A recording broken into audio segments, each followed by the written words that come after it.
नमस्कार। आमतौर पे जब हम ब्लैक होल के बारे में सोचते हैं तो मन में एक अजीब सी एक खौफनाक तस्वीर उभरती है, जैसे ये ब्रह्मांड के विशाल दैत्यों जो सब कुछ निगल जाते हैं। लेकिन क्या हो अगर ये तस्वीर पूरी ना हो?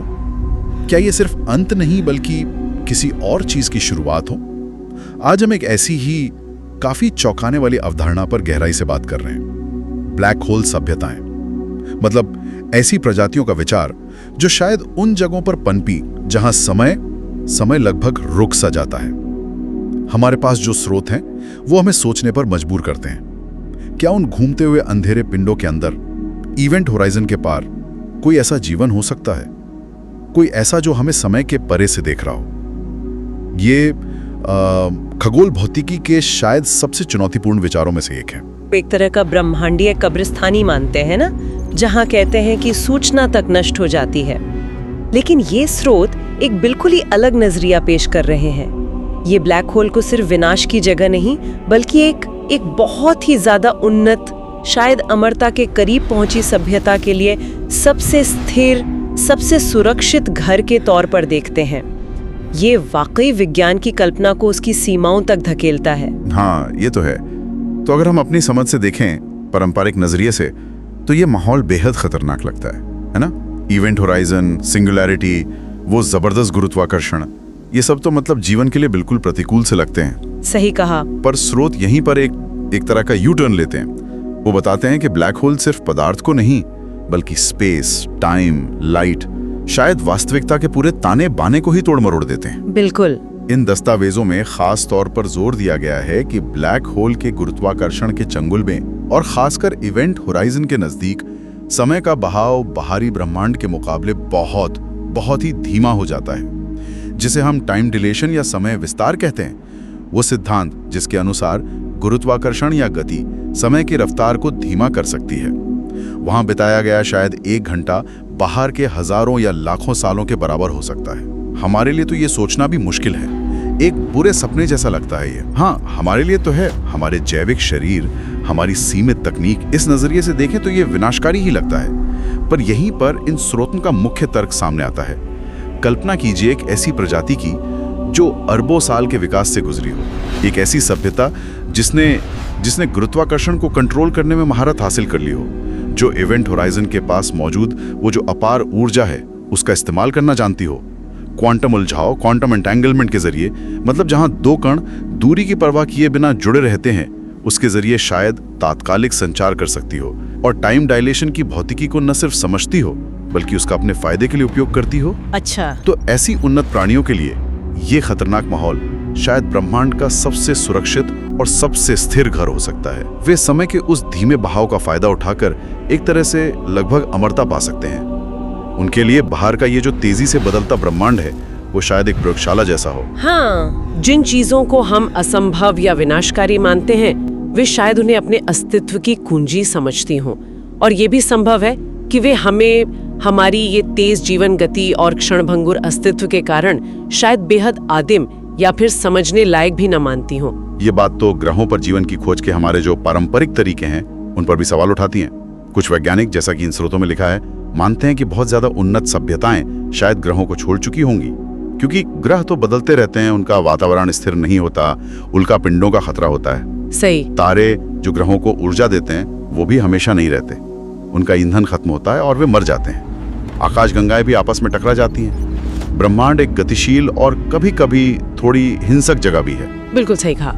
ग्रह और तारे अगर हम ब्रह्मांडीय पैमाने पर देखें तो अस्थायी ठिकाने ही हैं, लेकिन ब्लैक होल इन लेखों के अनुसार वो ब्रह्मांड के सबसे स्थायी ढांचों में से है।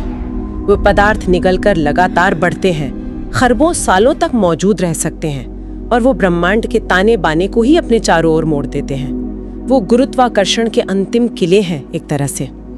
तो ये तर्क दिया गया है कि क्यों न एक ऐसी प्रजाति जो हमेशा के लिए जीना चाहती हो या कम से कम ब्रह्मांड के अंत तक सुरक्षित रहना चाहती हो, वो उस एक संरचना को अपना घर चुने जो तारों और ग्रहों से भी ज्यादा टिकाऊ हो। एक ब्लैक होल, अनंत के किनारे पर बना एक घर, जहां समय की मार का असर लगभग न के बराबर हो। ये ब्रह्मांडीय रियल एस्टेट का सबसे चरम उदाहरण हो सकता है। ब्रह्मांडीय रियल एस्टेट, ये सोचने का एक बिल्कुल नया तरीका है। और इवेंट होराइजन के पास रहने का विचार, वो जगह जहां से कहते हैं कोई वापसी नहीं होती, पॉइंट ऑफ नो रिटर्न। स्रोत बताते हैं कि यहां समय इतना धीमा हो जाता है कि बाहरी दुनिया के मुकाबले लगभग ठहर सा जाता है। इसका मतलब क्या होगा वहां रहने वालों के लिए? हाँ, कल्पना जो ये स्रोत पेश करते हैं वो काफी अद्भुत है। वहां रहने वाली एक प्रजाति बाहर ये जो फैलता, बदलता, विकसित होता पूरा ब्रह्मांड है, उसका अवलोकन कर सकती है, जैसे हम कोई तेज गति वाली फिल्म देख रहे हों। अच्छा। हाँ, वे अपने कुछ ही मिनटों में बाहर गुजरते लाखों या करोड़ों साल के ब्रह्मांडीय इतिहास का अनुभव कर सकती हैं। वे सितारों के बनने और मरने, आकाशगंगाओं के टकराने, शायद जीवन के उभरने और खत्म होने तक को देख सकती हैं। पूरे ब्रह्मांड का इतिहास एक तरह से फास्ट फॉरवर्ड में। बिल्कुल।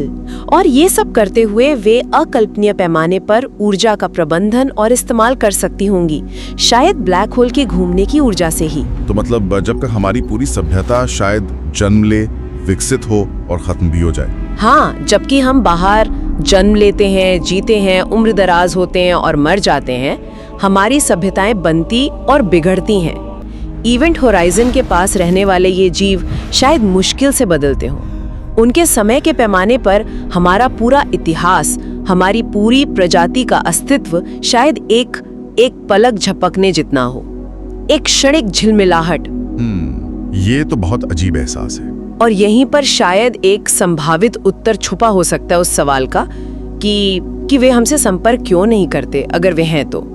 इन स्रोतों में ये विचार उभरता है, उनके नजरिए से हम शायद समझने या संवाद करने के लिए बहुत तेजी से जीते और बदलते हैं। हमारी सोच, हमारी भाषा, हमारी समस्याएं। हाँ, सब कुछ उनके लिए क्षणभंगुर होगा। उनके लिए हमसे संवाद करना शायद वैसा ही हो जैसे हमारे लिए किसी कीट से उसके छोटे से जीवन काल में कोई गहरी दार्शनिक चर्चा करने की कोशिश करना। हाँ, ये तो मुश्किल है। जानकारी का आदान प्रदान सार्थक होने के लिए शायद समय के पैमाने में कुछ समानता जरूरी है। ये तो हमारे ब्रह्मांडीय अकेलेपन की एक बहुत ही अजीब सी व्याख्या है। अब बात करते हैं ब्लैक होल के और भी ज्यादा रहस्यमयी हिस्से की, उसके केंद्र की, जिसे सिंगुलैरिटी कहा जाता है। इन दस्तावेजों का एक मुख्य बिंदु ये भी है कि ये वो जगह है जहां भौतिकी के हमारे ज्ञात नियम, जैसे आइंस्टाइन का सापेक्षता सिद्धांत या क्वांटम मैकेनिक्स, वो पूरी तरह से ध्वस्त हो जाते हैं। अनंत घनत्व, शून्य आयतन, एक ऐसी स्थिति जिसकी हम सच में कल्पना भी नहीं कर सकते। सही, वो गणितीय बिंदु जहां सब कुछ टूट जाता है। तो कुछ सिद्धांतकार, जैसा इन स्रोतों में बताया गया है, इसकी कल्पना कैसे करते हैं? क्या ये सिर्फ एक गणितीय बिंदु है या कुछ और भी हो सकता है? कुछ विचार इसे एक तरह के क्वांटम मस्तिष्क के रूप में देखते हैं, या फिर शुद्ध जानकारी का एक आयाम जहां पे स्पेस और टाइम का कोई मतलब ही नहीं रहता, या शायद एक ऐसी जगह जहां चेतना, मतलब मन, बिना किसी भौतिक शरीर के, बिना पदार्थ के भी मौजूद रह सकती है। ये सुनने में बहुत ज्यादा साइंस फिक्शन जैसा लगता है, पर भौतिकी की सीमाएं शायद हमें ऐसी संभावनाओं पर सोचने को मजबूर करती हैं। हाँ, ये अटकलों का क्षेत्र तो है, पर ये तार्किक अटकलें हैं जो हमारी मौजूदा भौतिकी की सीमाओं से ही पैदा होती है। सोचिए, एक ऐसी सभ्यता जो अरबों साल पुरानी हो, जिसने अपनी जैविक सीमाओं को शायद पार कर लिया हो, क्या उन्हें वाकई में भौतिक शरीर की जरूरत होगी?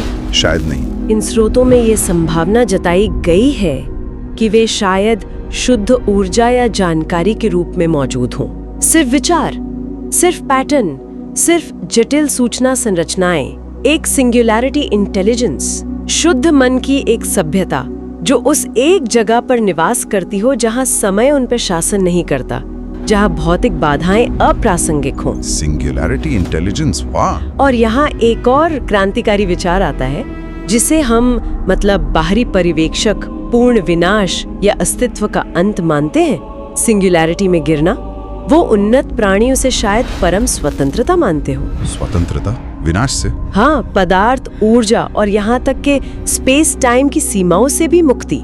उनके लिए ये शायद अंत नहीं, बल्कि एक नए प्रकार के अस्तित्व का दरवाजा हो सकता है। ये अवधारणा ही दिमाग को एकदम झकझोर देती है। सिंगुलैरिटी इंटेलिजेंस, और इससे जुड़ा एक और भी ज्यादा चौंकाने वाला विचार जो इन स्रोतों में सामने रखा गया है, क्या ब्लैक होल नए ब्रह्मांडों के प्रवेश द्वार हो सकते हैं?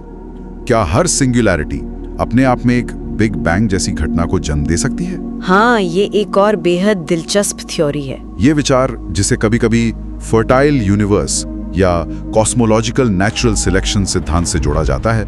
वो यही कहता है कि जब एक ब्लैक होल बनता है और उसके केंद्र में सिंगुलैरिटी बनती है तो वो शायद स्पेस टाइम को इस तरह से मोड़ देती है कि एक नया शिशु ब्रह्मांड दूसरी तरफ पैदा होता है। एक नया ब्रह्मांड हमारे वाले से अलग।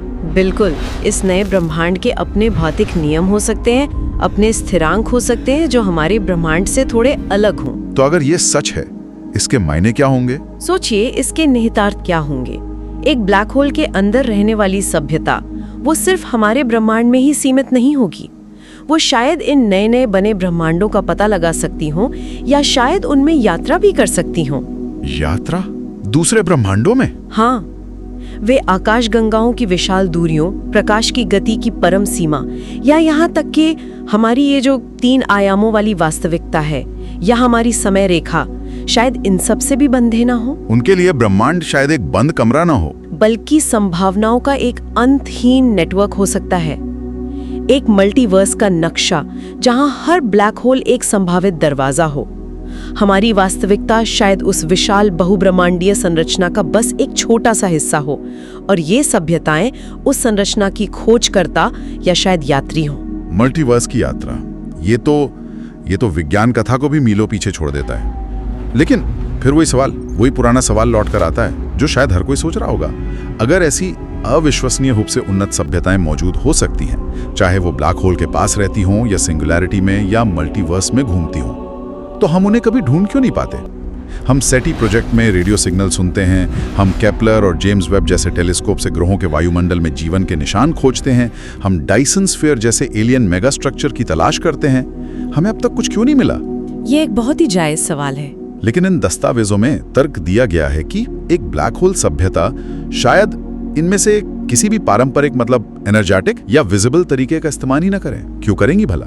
बिल्कुल, उनकी तकनीक और संवाद के तरीके हमारी कल्पना से इतने परे हो सकते हैं कि हम उन्हें पहचान ही ना पाए। तो वो कैसे संवाद करते होंगे? यही मुख्य बिंदु है। वे शायद गुरुत्वाकर्षण तरंगों, ग्रेविटेशनल वेव्स, स्पेस टाइम में पैदा होने वाली वो लहरें जिन्हें हमने हाल ही में सीधे तौर पर डिटेक्ट करना सीखा है, उनके जरिए जटिल संदेश भेजते हों, या वे क्वांटम उलझाव का उपयोग करके ब्रह्मांड में कहीं भी तात्कालिक रूप से जानकारी साझा करते हों। तात्कालिक, प्रकाश की गति से भी तेज। हाँ, क्वांटम उलझाव का यही तो रहस्य है। या शायद वे स्पेस टाइम के ताने बाने में ही बहुत सूक्ष्म विकृतियां पैदा करके संवाद करते हों।